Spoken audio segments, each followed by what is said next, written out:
오늘 말씀이 누구에게 집중되어 있는가 하면 세례 요한에게 집중되어 있는 것을 볼 수 있죠. 세례 요한은 어떤 인물인가? 예수님이 세례 요한에 관하여 자세히 설명하십니다. 누가요? 예수님이 세례 요한에 관해서. 예수님이 어떤 분이세요? 우리의 주님이시고 하나님의 아들이시고 가장 크신 분이고 가장 위대하신 분이고 가장 능력이 있으신 분이잖아요. 그분이 누군가를 이야기했다는 것은 굉장한 것이죠. 우리가 일상생활에도 굉장히 큰 물이 나를 이야기해주고 언급해주면 어떤 자부심 같은 거 느끼는 것처럼 지금 예수님이 세례 요한에 관해서 이름 정도 아는 것이 아니라 굉장히 디테일하게 그에 관해서 말씀하십니다. 이 세례 요한은 광야의 사람으로 알려졌죠. 광야에 외치는 자의 소리다 하는 그 광야와 세례 요한과 일치시킵니다. 근데 세례 요한에 대해서 예수님은 말씀하시기를 너희가 광야에 가서 무엇을 보느냐 했을 때 그는 갈대도 아니다. 갓달처럼 흔들리고 그런 인물도 아니고 또 외적으로 화려한 인물도 아니다. 그래서 사치하고 아주 외적인 것을 풍요하는 인물도 아니다. 만약에 그런 인물이라면 광야에서 볼 수 있는 것이 아니라 왕궁에서 볼 수 있는 것이다. 세례 요한은 선지자다. 이렇게 말씀하세요. 하지만 선지자들보다도 더 큰 인물이다. 그렇게 이야기를 하십니다. 얼마나 큰 인물이라고 말씀하시는지 여자가 낳은 자 중에 이만한 자가 없다. 이렇게 말씀하시죠. 그리고 구약에 예비한 자다. 구약에 보면 앞으로 메시아를 예비할 그 인물이 온다고 했는데 그 인물이 바로 요한이다. 이렇게 말씀을 하십니다. 그러니까 굉장히 그런 세례 요한에 대해서 언급하는 그 자체가 큰 것인데 그 내용을 보더라도 굉장히 큰 인물로 묘사하고 있습니다. 근데 이 정도가 다가 아니죠. 실제로 세례 요한이 왔을 때 세례 요한에게 광야에서 또 세례를 받은 사람들, 그 사람들이 얼마나 많으냐. 29절을 보면요. 모든 백성과 세례들은 이미 요한의 세례를 받은지라 그러죠. 여기 보면 모든 백성, 세리들은 그러죠. 물론 성경이 이제 과장법을 쓰긴 하지만 모든 백성과 세리들이 세례를 받았다. 그러면 그 당시의 사람들에게 세례 요한은 어떤 구석에서 조용히 알고 있는 사람 정도가 아니라 모든 사람이 그들에게 세례를 받고 또 했다는 것은 그를 모르는 사람이 없다는 것이죠. 굉장히 큰 인물로서 사람들도 인식하고 있는 겁니다. 그들에게 세례를 받았습니다. 받지 않은 사람이 있다면 30절에 보면 바리새인과 율법 교사들은 그의 세례를 받지 아니하므로 그들 자신을 위한 하나님의 뜻을 저버리니라. 자, 하나님의 뜻을 저버리는 사람이 누구냐? 바리새인과 율법 교사들인데 이들은 세례 요한에게 세례를 받지 않았다. 그러니까 세례 요한의 세례를 받지 않은 그것이 하나님의 뜻을 저버린 것이다. 누가 이렇게 말씀하시는 거예요? 예수님. 그러니까 세례 요한을 중심으로 그에게 세례를 받았느냐 안 받았느냐, 이 사람은 하나님에게 저버림을 받은 사람이냐 아니냐를 구분하는 그 인물로서 세례 요한을 이야기한다면 세례 요한의 말로 굉장히 큰 인물이죠. 세례 요한은 그렇게 큰 인물입니다. 그런데 뒤에 보면 여기 보면 사람들이 어떤 그 인식을 가지고 있느냐. 세례 요한과 예수님에 관한 인식을 가지고 있는데 예수님은 이 땅에 오셔서 먹기를 탐하고 포도주를 즐기는, 그리고 세리와 죄인의 친구가 되는 그런 인물로 묘사하잖아요. 근데 예수님에 대한 묘사만 그런 것이 아니라 세례 요한에 대한 묘사를 해요. 세례 요한은 어떤 인물이냐. 그는 떡도 먹지 아니하며 23절입니다. 33절입니다. 떡도 먹지 아니하고 포도주도 마시지 아니하매 너희 말이 귀신 들렸다 하더니. 자, 세례 요한을 평할 때는 좀 비방하는 거죠. 떡도 먹지 않고 포도주 마시지 않은데 너희 말이 귀신 들렸다 한다. 그러면 세례 요한에게는 귀신 들렸다고 하고 예수님은 뭐 세리랑 놀고 그냥 먹고 마신다 하는 이 부정적인 요인으로 말하는 사람들이 있어요. 근데 그 부정적인 말하는 그 자체는 나쁘지만 사실은 누구와 누구를 견주어서 얘기하는 거예요. 예수님과 세례 요한을 비교해서 얘기하잖아요. 그러니까 뭐 예수님과 세례 요한은 비교 대상이 안 되지만 인간적인 차원에서 보면 마치 라이벌을 둬놓고 두 사람들이 이 사람이 좋아, 이 사람이 좋아, 이 사람이 이렇고 저 사람은 저렇고 하는 거와 같잖아요. 그러니까 이 내용상으로 보면 세례 요한과 예수님을 같은 수준에 놓고 사람들이 언급하고 있다는 거죠. 그러니까 예수님이 세례 요한에 관해서 언급할 때 굉장하고 당시 사람들이 세례를 받지 않은 사람이 없을 정도고, 그리고 당시 이야기되는 그 내용을 보면 예수님과 세례 요한을 견주어서 이야기할 정도면 세례 요한이 어떤 인물인가 하는 것을 알 수 있죠.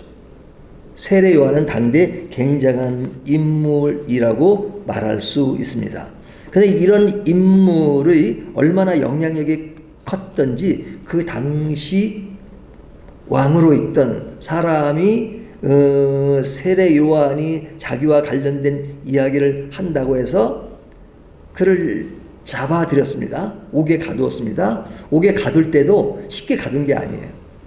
자기는 가두는 게 겁이 났어요. 왕도. 물론 본붕왕이긴 하지만 겁이 났으니까 그냥 뭐 가두는 것을 두려워했지만 자기 말을 실수해가지고 그 실수한 책임을 지기 위해서 그를 옥에 가두고, 그리고 죽이는 것도 두려워했어요. 그를 죽여서는 안 된다. 그를 죽이면 자기에게 어떤 해가 돌아온지 몰라는 두려움을 가지고 있었기 때문에 두려워했지만 그냥 왕으로서 자기 한 말을 뒤담을 수 없기 때문에 그냥 뭐 죽인 일이 있었지만 그러나 왕까지 두려워할 그런 존재로 그 당시에 있었다는 것이죠. 그렇다면 세례 요한은 굉장한 인물이라고 말할 수 있죠. 자, 그런 인물은 예수님도 말씀하실 만큼 인물이면서 또한 그 인물은 신앙의 깊이와 그리고 메시아를 예비하는 자로서 그의 어떤 말하는 것이나 사역하는 것이나 그 모든 것이 어떤 신앙의 표준이 될 만큼, 표본이 될 만큼 굉장히 큰 인물이었죠. 자, 그런데 오늘 제가 말씀드린 것은 오늘 본문 24절부터 35절까지 내용을 말씀드린 겁니다. 앞에 부분 18절부터 23절 말씀을 건너뛰고 말씀을 드린 거예요. 하지만 앞에 부분은 좀 뒤에 부분과는 좀 분위기가 다른 것을 볼 수 있어요. 어떻게 다르냐면 지금 앞에 부분은 세례 요한이 직접 등장하진 않죠. 왜냐하면 세례 요한은 지금 어디에 있어요? 감옥에 있는 겁니다. 감옥에 있어요. 감옥에 있을 때 그는 구체적으로 표현은 되지 않지만 감옥에 있지만 그 뒤에 오실 메시아가 있다는 걸 알잖아요. 그러니까 메시아가 오면 결코 자신을 감옥에 두지는 않을 것이다. 왜? 그에게 필요한 사역이 있었을 테니까 그 일을 계속하도록 뭐 하실 거라고 생각했던 것 같습니다. 그런데 감옥에는 여전히 있는 거예요. 아무런 변화가 없어요. 그러니까 여러 가지 의심이 들었습니다. 의심이 들어서 그는 그의 제자들이 많으니까요. 제자 2명을 예수님께 보낸 겁니다. 그러면서 질문하게 만듭니다. 그 질문의 내용이 뭐냐면 19절 요한이 그 제자 중 둘을 불러 주께 보내어 이르되 오실 그이가 당신이오니까. 첫 번째 질문이에요. 그 다음 질문이 우리가 다른 일을 기다리오리까 하라 하매. 그렇게 지시를 내린 거죠.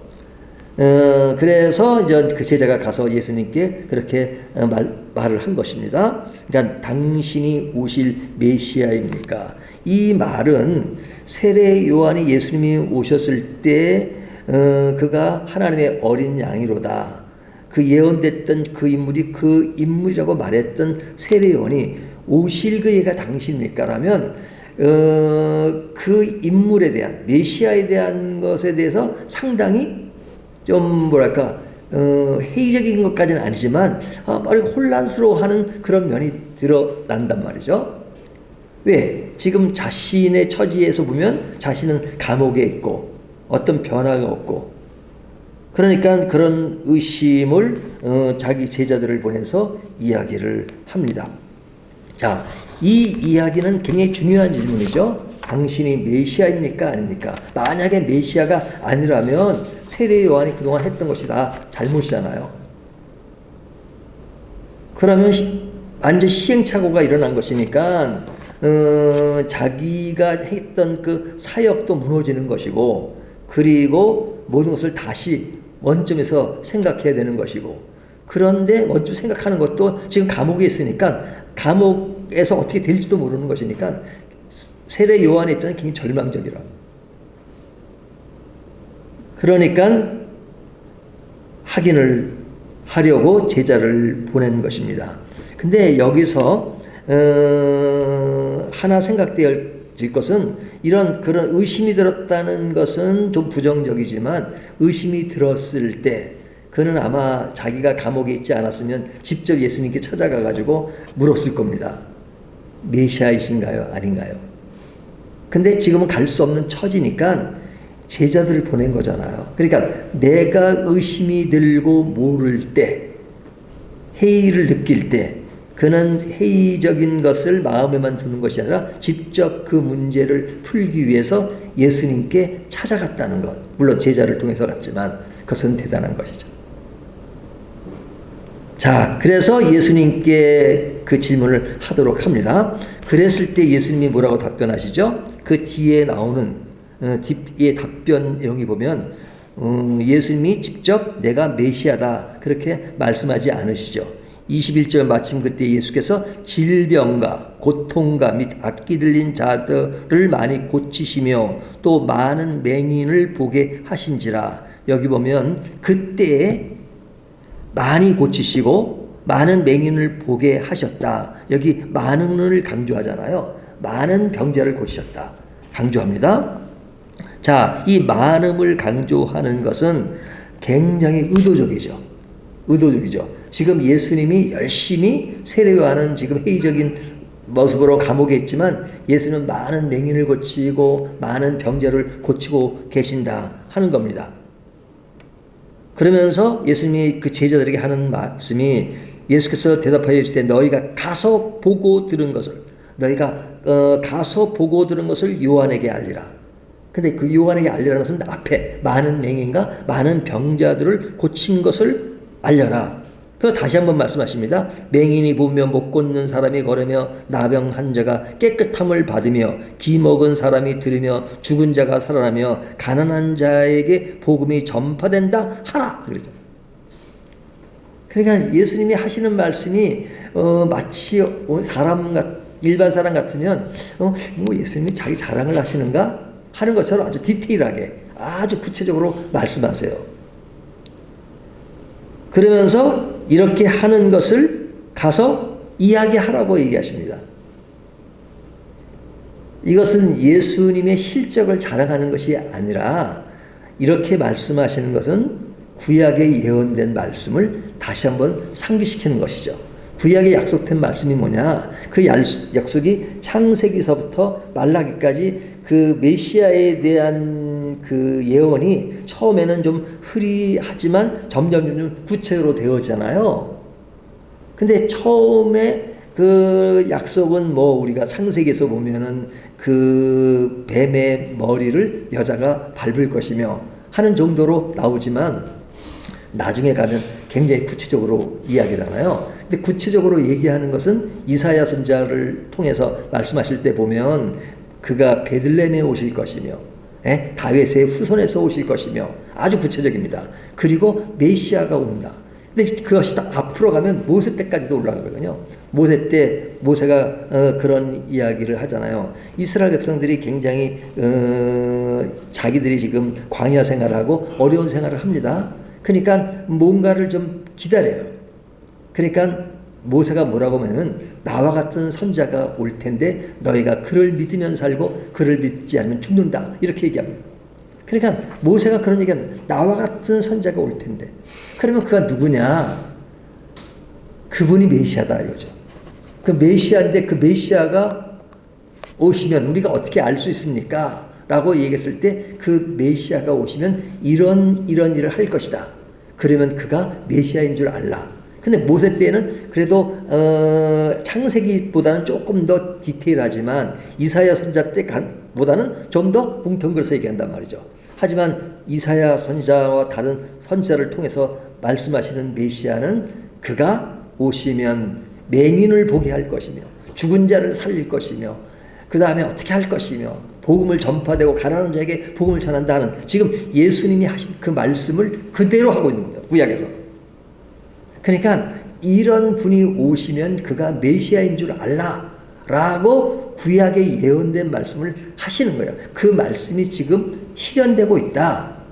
그래서 어제 말씀에 그 미러클, 기적과 타켓, 표적에 관한 말씀인데 그 표적으로 예수님이 메시아인 것을 이야기하는 겁니다. 그러니까 요한이 잠시 의심에 잠겨 있을 때 예수님은 너무나도 분명하게 직설적으로 나는 메시아다라고 말씀하지 않지만 이미 구약을 알고 있는 요한에게 전하라 이거죠. 구약에 예언된 그 사실이 그대로 지금 실현되고 있다. 그 말은 뭐예요? 예수님이 메시아고 내가 질문한 우리가 당신이 그이입니까? 그이다. 다른 일을 기다릴 필요 없다. 내가 메시아다 하는 것을 이렇게 구약 성경과 연계해서 지금 이야기를 하고 있는 것이죠. 그렇다면 예수님은 분명한 메시지를 그에게 주신 것입니다.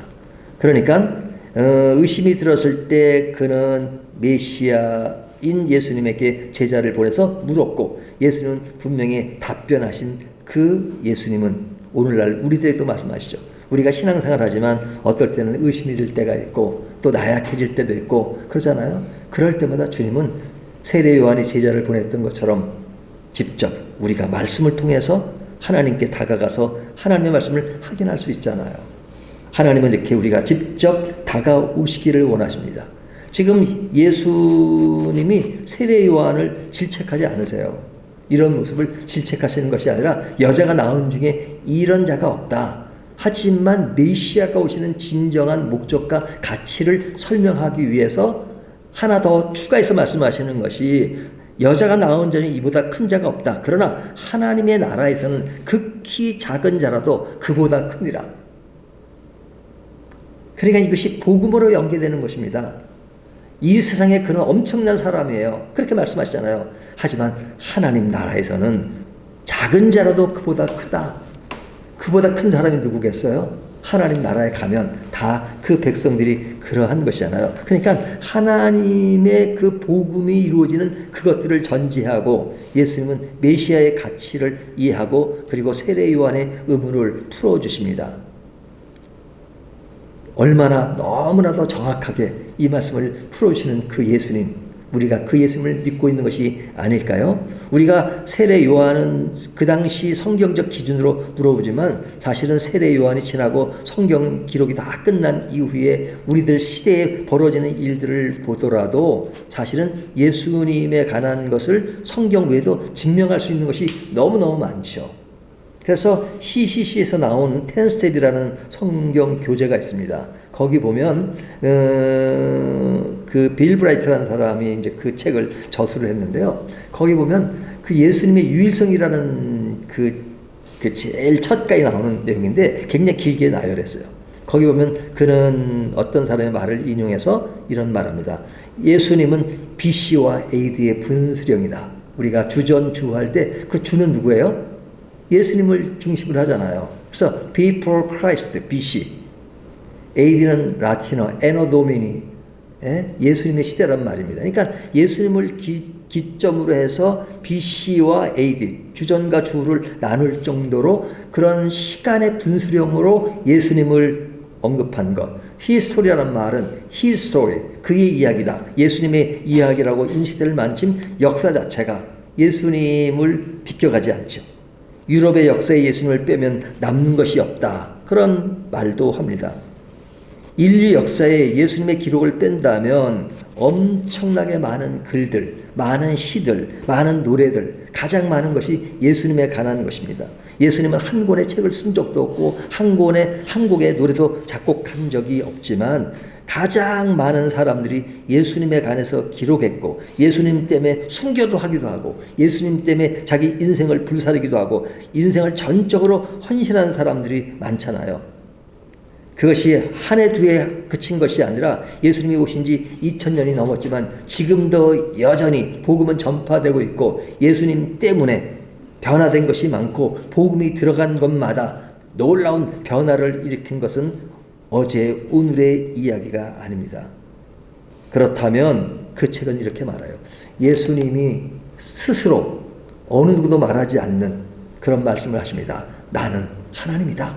내가 하나님이다. 내가 하나님의 아들이다. 이렇게 말했다면 다른 사람이 그랬다면 그런 어떤 사람일까?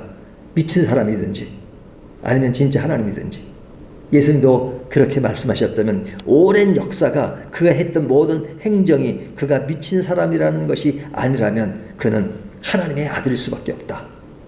그렇게 이야기합니다.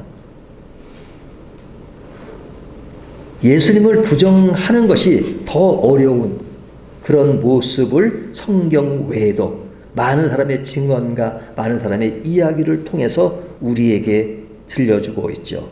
우리가 어떻게 이런 너무나도 확실한 근거가 있음에도 불구하고 어떻게 예수님을 의심하고 부인할 수 있을까? 우리가 이론적으로는 부인하지 않지만 삶의 영역에서 마음속에는 나약해질 때 예수님을 이렇게 본의 아니게 부인할 때가 있습니다. 하지만 그럴 때마다 오늘 말씀을 통해서 세례요와 같은 인물도 넘어질 수가 있다. 그러니까 그때마다 다시 역사적인 모든 평가로 예수님이 하나님의 아들이라는 것이 완전히 평가되고 드러나는 그 분이시라면 그럴 때 확실하게 하나님의 아들이신 예수 그리스도를 믿고 다시 너의 넘어짐과 너의 나약함을 다시 정리하면서 다시 예수님께 나아오라. 그러면 예수님이 또 너희를 붙잡아 주시고 이끌어 가실 것이다.